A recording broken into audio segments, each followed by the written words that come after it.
Hello everyone, দিশার YouTube চ্যানেলে সবাইকে স্বাগত। আমি পরিমল। এই ভিডিওতে আমরা আলোচনা করব ভারতের সংবিধানের পার্ট 1, যে পার্ট 1-এর ভিতর 1 থেকে 4 নাম্বার পর্যন্ত আর্টিকেল আছে। প্রথমে 1 নাম্বার আর্টিকেল।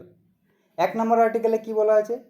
1 নাম্বার আর্টিকেলে বলা আছে India that is Bharat as a union of state. অর্থাৎ আমাদের দেশ, যার নাম হলো ভারত এবং ইন্ডিয়া, এই দুটোই হলো আমাদের দেশের নাম। এবং এই আমাদের দেশ কি? আমাদের দেশ হলো ইউনিয়ন অফ স্টেট, অর্থাৎ রাজ্যের একটি সংঘ। এটি কেমন সংঘ? এই সংঘগুলো থেকে কি রাজ্য আলাদা হতে পারে? না। ভারত হলো ইউনিয়ন অফ স্টেট। এক্ষেত্রে যে বর্তমানে যে 28টি রাজ্য আছে, সেই রাজ্যগুলো চাইলেও ভারতবর্ষ থেকে আলাদা হতে পারে না।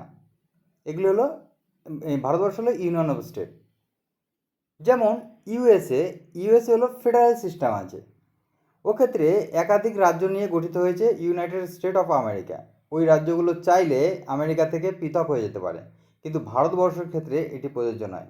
ভারতবর্ষ হলো ইউনিয়ন অফ স্টেট এবং এক্ষেত্রে রাজ্যগুলো চাইলেও ভারত থেকে আলাদা হতে পারবে না। অর্থাৎ রাজ্যগুলো চাক বা না চাক, তারা ভারতের সাথেই তাদের থাকতে হবে।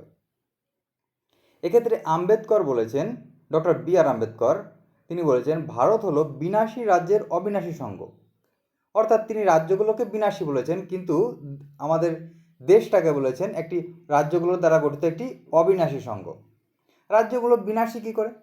কারণ এই রাজ্যগুলোর নাম পরিবর্তন করা যায়, সীমানা পরিবর্তন করা যায়, রাজ্যগুলো ভেঙে টুকরো টুকরো করে নতুন রাজ্যের উৎপত্তি করা যায়, দুই বা দুইয়ের অধিক রাজ্য যুক্ত করে নতুন একটি রাজ্য গঠন করা যায়। অর্থাৎ রাজ্যগুলো একটা বিনাশশীল, একে সৃষ্টি বা ধ্বংস করা যায়। তাই আম্বেদকর বলেছেন ভারত হলো বিনাশী রাজ্যের। এবং অবিনাশী সংঘ কেন বলেছেন? অবিনাশী সংঘ বলেছেন এই কারণে, কারণ একটু আগেই বলেছি যে ভারতবর্ষের যে রাজ্যগুলো নিয়ে গঠিত, সেই রাজ্যগুলো চাইলেও ভারতবর্ষ থেকে আলাদা হতে পারবে না। অর্থাৎ ভারতবর্ষের যে ইউনিয়ন অফ স্টেট, এই ইউনিয়নটাকে আলাদা করা যাবে না, এই স্টেটগুলো ইউনিয়ন থেকে আলাদা করা যাবে না। তাই ডক্টর বি.আর. আম্বেদকর তিনি বলেছেন ভারত হলো বিনাশী রাজ্যের অবিনাশী সংঘ। ভারতের ভূখণ্ড কী কী নিয়ে গঠিত? ভারতের ভূখণ্ড রাজ্যসমূহ নিয়ে গঠিত। বর্তমানে 28টি রাজ্য আছে। কেন্দ্রশাসিত অঞ্চল নিয়ে গঠিত। বর্তমানে 8টি কেন্দ্রশাসিত অঞ্চল আছে। এবং ভবিষ্যতে যদি ভারতবর্ষ কোনো একটি নতুন বাইরের রাজ্য যুক্ত করে নেয়, তবে সেই রাজ্য ভারতের অন্তর্গত হবে। এরপর আর্টিকেল 2। আর্টিকেল 2-তে কী বলা হয়েছে? আর্টিকেল 2-তে বলা আছে নতুন রাজ্যের গঠন বা নতুন রাজ্যকে ভারতের সাথে যুক্ত করা। নতুন রাজ্যকে ভারতবর্ষের সাথে যুক্ত করা। উদাহরণ হিসেবে বলা যেতে পারে 1975 সালে ইন্দিরা গান্ধী ভারতের প্রাইম মিনিস্টার ছিলেন। তিনি 36তম সংবিধান সংশোধনের মাধ্যমে সিকিমকে ভারতের সাথে যুক্ত করেন এবং সিকিমকে ভারতের 22তম রাজ্য বানায়। এই আর্টিকেল 2 অনুযায়ী ভারতের বাইরে থাকা কোনো অঞ্চলকে ভারতবর্ষের সাথে যুক্ত করা যেতে পারে বা যুক্ত করা যায়। কোনো নতুন রাজ্য ভারতের সাথে যুক্ত হলে রাজ্য তাকে স্বীকৃতি দিতে পারে। আর্টিকেল 3। আর্টিকেল 3-তে কী বলা আছে? আর্টিকেল 3-তে বলা আছে বর্তমান রাজ্যের নাম ও সীমানা পরিবর্তন। বর্তমান রাজ্যের নাম ও সীমানা পরিবর্তন। আর্টিকেল 2 অনুযায়ী বাইরের কোনো রাজ্যকে ভারতের সাথে যুক্ত করা হলো। এবার যুক্ত করার পর এই যে ভারতবর্ষের মধ্যে যত রাজ্য আছে, সেই রাজ্যগুলো কী করতে পারে? সেই রাজ্যগুলো ওই এক বা একাধিক রাজ্য যুক্ত হতে পারে, যুক্ত হয়ে নতুন একটি রাজ্য গঠিত হতে পারে, বা একটি রাজ্য ভেঙে একাধিক রাজ্য গঠিত হতে পারে, বা নাম পরিবর্তন করতে পারে, সীমানা পরিবর্তন করতে পারে। অর্থাৎ আর্টিকেল 2 হলো ভারতবর্ষের বাইরে থাকা জমি দখল বা জমিকে ভারতের সাথে যুক্ত করা, এবং আর্টিকেল 3 হলো ভারতের ভেতরে থাকা বা ভারতের অধীনে থাকা জমিকে নতুন রাজ্যের উৎপত্তি করা, সীমানা পরিবর্তন করা, নাম পরিবর্তন করা ইত্যাদি।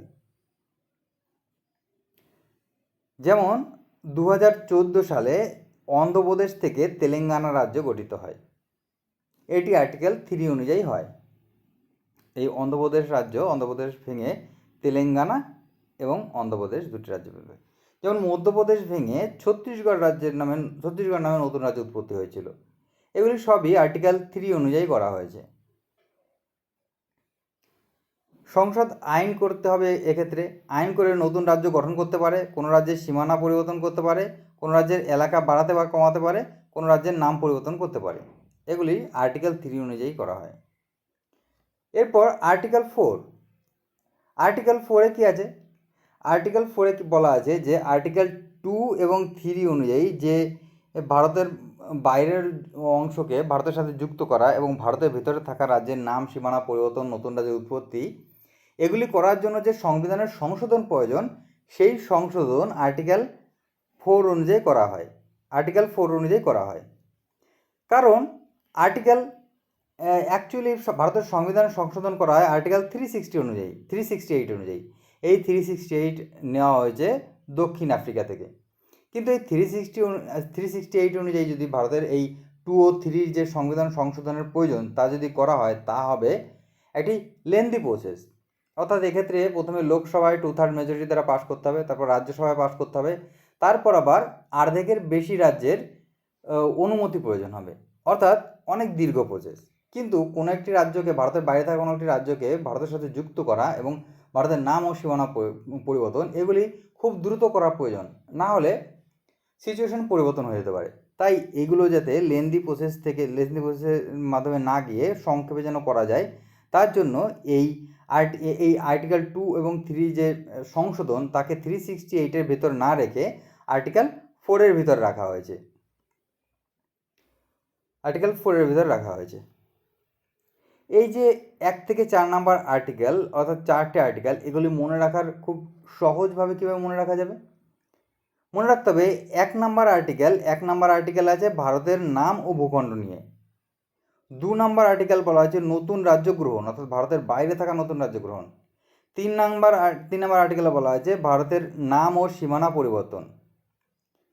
এবং 4 নাম্বার আর্টিকেলে 2 ও 3-এর আইনের ফলাফল, অর্থাৎ 2 ও 3 যে 3 অ্যাপ্লাই করতে গেলে যে সংবিধান সংশোধনের প্রয়োজন, তা 368-এর বাইরে রেখে আর্টিকেল 4 অনুযায়ী করা হয়।